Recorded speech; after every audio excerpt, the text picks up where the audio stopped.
Avant l'invention des antibiotiques, les médecins avaient très peu d'options pour éviter les infections.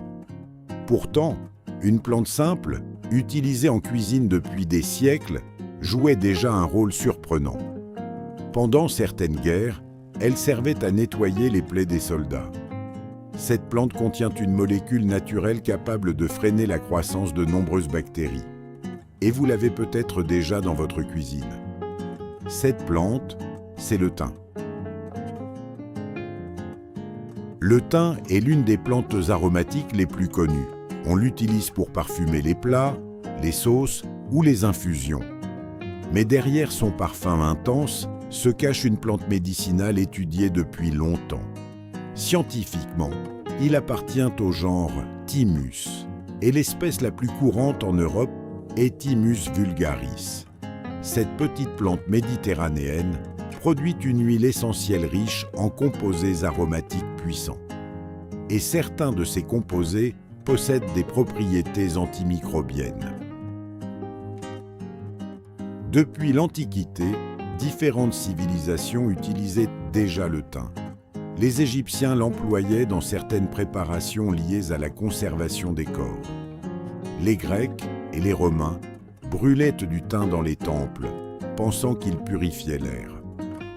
Au Moyen Âge, les herboristes européens l'utilisaient pour les troubles respiratoires. Mais son rôle a pris une importance particulière à une période beaucoup plus récente.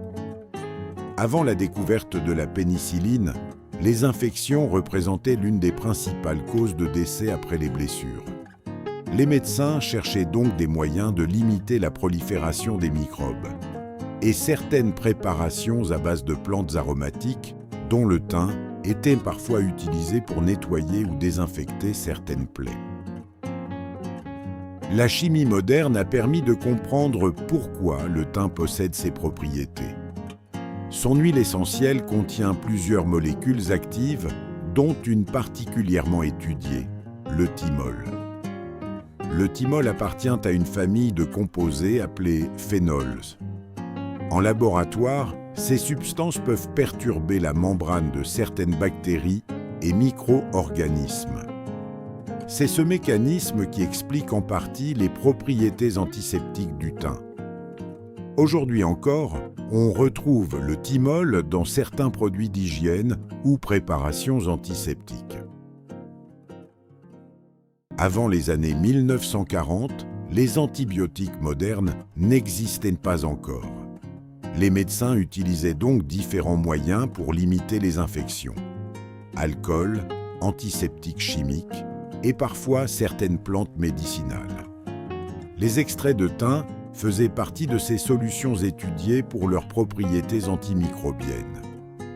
Bien sûr, ces préparations n'avaient pas l'efficacité des antibiotiques modernes, mais elles représentaient, à l'époque, l'une des rares options disponibles. L'arrivée des antibiotiques a complètement transformé la médecine. Des molécules, comme la pénicilline, ont permis de traiter des infections qui étaient auparavant souvent mortelles. Ces médicaments offrent un dosage précis, des études cliniques rigoureuses et une efficacité ciblée. C'est pourquoi ils ont progressivement remplacé la plupart des remèdes traditionnels pour traiter les infections. Aujourd'hui, le thym est surtout utilisé pour ses propriétés aromatiques et digestives. En phytothérapie, il est parfois employé pour soutenir les voies respiratoires, notamment sous forme d'infusion ou d'extrait. Les chercheurs continuent également d'étudier ces composés pour mieux comprendre leurs effets biologiques. Comme beaucoup de plantes médicinales, le thym reste un exemple intéressant de la manière dont la nature a inspiré certaines découvertes scientifiques. Le thym est peut-être l'une des plantes les plus discrètes de notre cuisine.